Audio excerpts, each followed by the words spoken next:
Donc, dans l'exercice 3, donc, on part d'une solution qu'on a déjà. On nous demande d'introduire des procédures et des fonctions.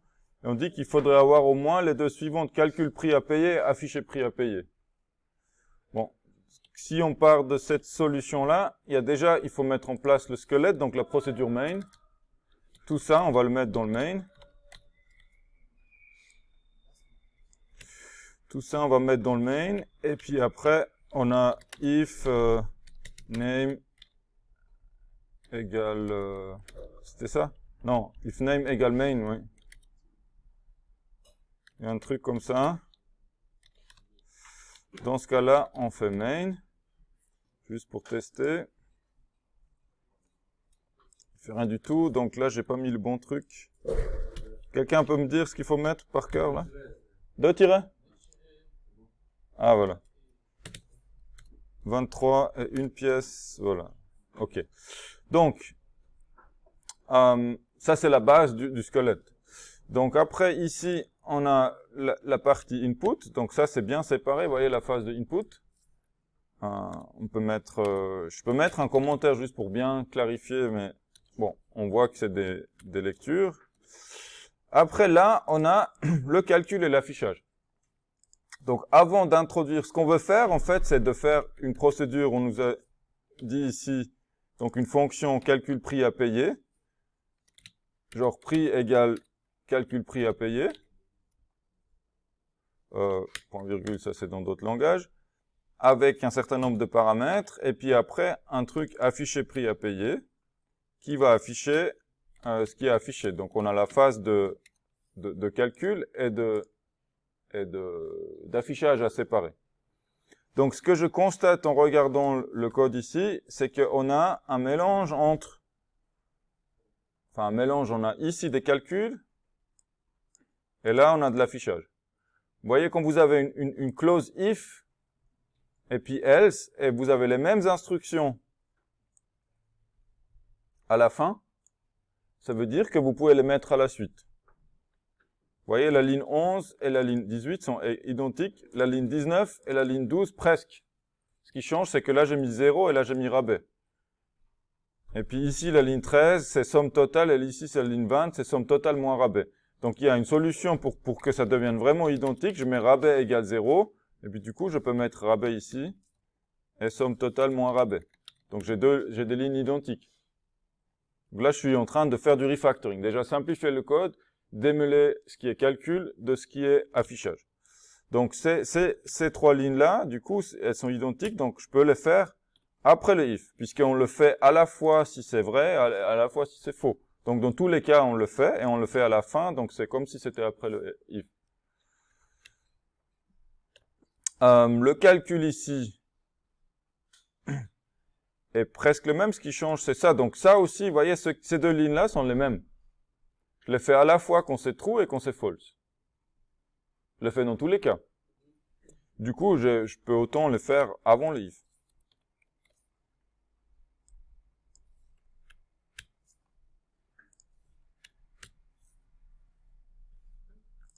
Donc ça, ça c'est exactement le même code qu'avant, donc je peux le tester. Donc je mets prix unitaire, je sais pas, c'est à partir de 100 pièces.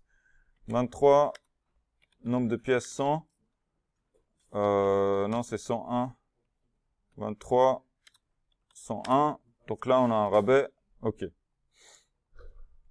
Donc, ça, c'est ma partie calcul, mais je constate que ici aussi, il y a un bout de calcul. Vous voyez? Il y a une soustraction. Donc, c'est un calcul. Donc, plutôt que de la faire ici pendant l'affichage, je vais faire ici prix à payer, ou prix total, égale la somme totale moins le rabais. Je vais le mettre dans une variable, et je peux utiliser la variable ici. Je teste que j'ai pas fait de bêtises. Voilà. Donc là, on a fait du refactoring. Pour l'instant, j'ai pas introduit d'autres procédures de fonctions. On a réorganisé le code. Il fait exactement la même chose, c'est juste il y a un peu moins de redondance, et puis on a séparé la partie affichage du calcul. Pourquoi? Parce que ici, on avait dit qu'on avait envie de faire une procédure qui doit s'appeler afficher prix à payer. Afficher prix à payer. Et donc, il prend en paramètre elle affiche le somme total, le rabais, le prix total. Donc, je vais lui mettre ici somme totale, rabais et prix total en paramètres effectifs. C'est cette procédure-là que j'ai envie de créer. Donc, maintenant, je vais la faire. Je vais faire une procédure afficher prix à payer qui prend 3 paramètres. À payer, par exemple, ou prix. Je peux renommer ici les paramètres. Donc, je le fais juste pour vous montrer que je suis pas obligé de suivre le nom, que le passage se passe par valeur et pas par nom. Le nom, il est pas important pour les paramètres. On pourrait, mais x, y, z, simplement, on ne sait pas ce que ça veut dire. Je pourrais mettre schtroumpf 1, schtroumpf 2, A, B, C. Donc là, je vais mettre quelque chose quand même qui me parle à moi. Je vais mettre prix brut, rabais et prix net, par exemple. Ça correspond à la somme totale, le rabais et prix total. Ces instructions d'affichage-là, on va la faire du coup dans la procédure d'affichage. Et puis, je dois juste ajuster les noms des paramètres. Donc, le prix brut, c'est la somme totale. Le rabais, c'est le rabais. Et le prix... Là, on est obligé. Ça doit correspondre aux paramètres. Vous voyez, dans notre univers de la procédure, c'est comme un sous-univers de afficher prix à payer. Donc, les portées des variables ici, celles-là, on ne les voit pas ici, parce que c'est un autre bloc. C'est le bloc main. C'est un autre box, un autre univers, si vous voulez. Une autre caisse qui n'est pas, on peut pas voir à l'intérieur depuis ici. Donc, depuis ici, par contre, je les ai appelés comme ça. Donc, chaque fois qu'on change quelque chose, je vous conseille de tester. Donc, je vais remettre les mêmes chiffres qu'avant, juste vérifier que j'ai encore les mêmes résultats. Ok, donc là, on a fait une première partie du boulot. On a mis lecture et affichage. Ça devient presque redondant de faire un commentaire affichage ici parce que déjà ma procédure s'appelle afficher. Donc ce qui me reste à faire maintenant, c'est de calculer. Donc comme le prix unitaire, le nombre de pièces, je l'ai ici, il faut que je calcule le prix brut et le prix net aussi, je pense.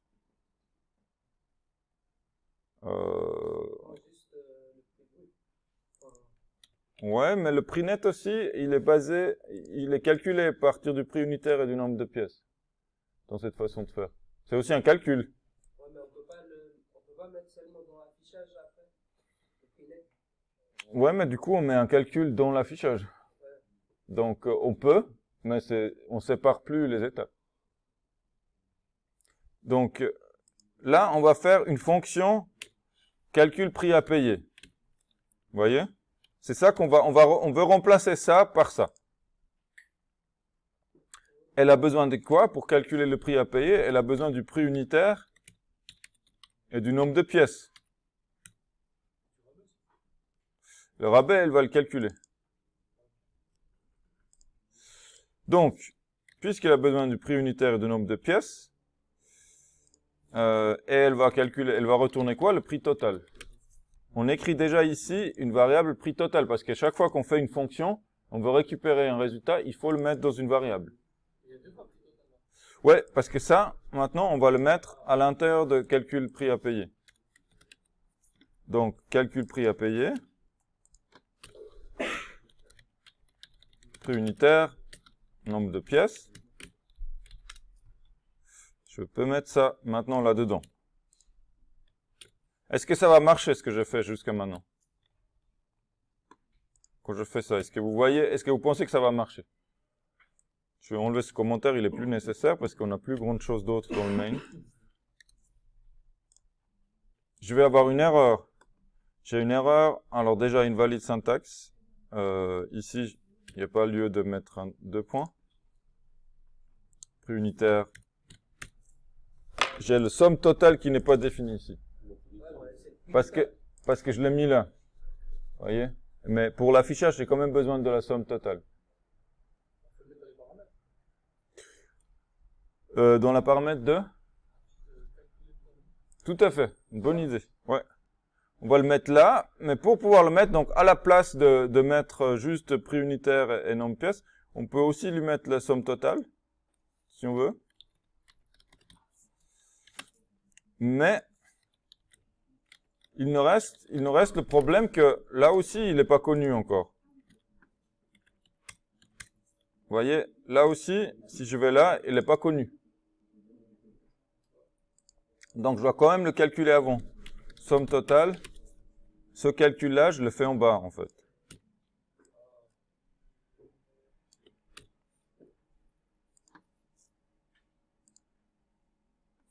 Là, je mets de nouveau prix unitaire 23, 101 pièces.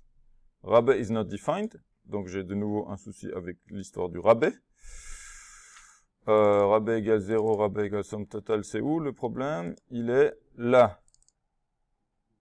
Ah oui, bah le rabais, il est calculé, donc il n'a pas besoin d'être passé en paramètre. Non.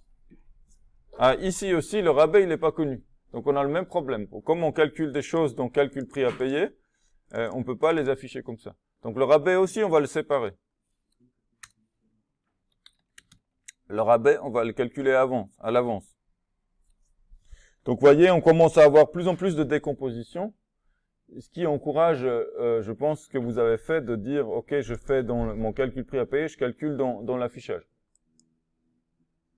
Donc là, si je sors le calcul du rabais, qu'est-ce qui va se passer? À la fin, mon prix total, il reste pas grand-chose.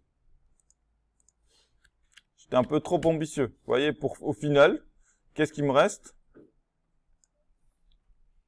Le rabais et la somme totale.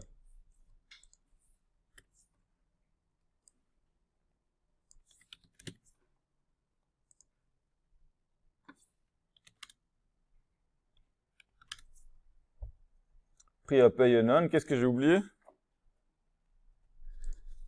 Pourquoi j'arrive à prix à payer non? Qu'est-ce que je dois faire? J'ai une fonction qui calcule un résultat. Qu'est-ce que je dois faire avec le résultat? Si c'est une fonction de calcul, il faut mettre le return. Mais...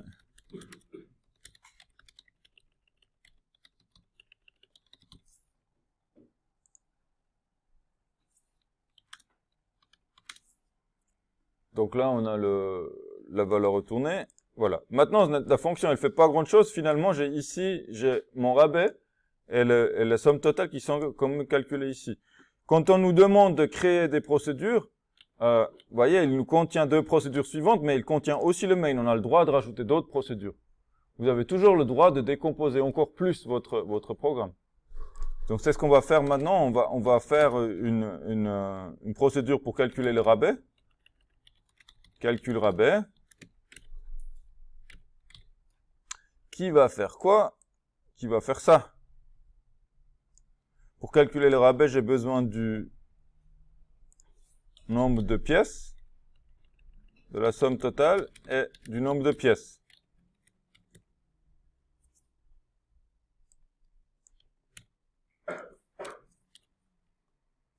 Ça, et puis là, cette fois-ci, je ne vais pas oublier d'écrire return rabais, puisque c'est ça que j'ai envie de calculer. Et du coup, pour calculer mon rabais, ça devient plus simple ici. Pour calculer mon rabais, je fais calcul du rabais, de la somme totale et du nombre de pièces.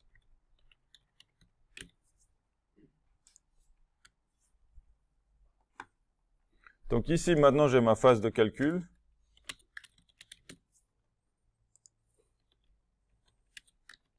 L'affichage et la lecture.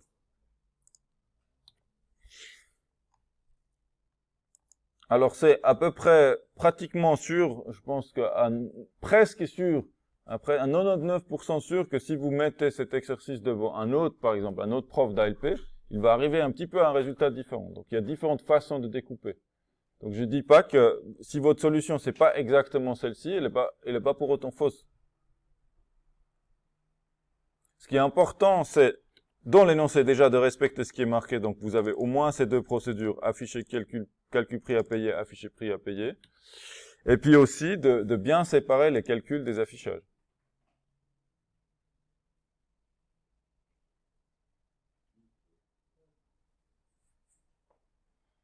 Peut-être qu'on peut encore regarder un autre exemple. On a vu celui de Bettiel tout à l'heure. Est-ce que quelqu'un a une autre solution à proposer? Tamé?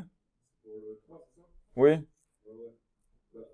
Again, c'était proposé tout à l'heure aussi. C'est toujours le cas? Je peux me montrer ta solution à toi?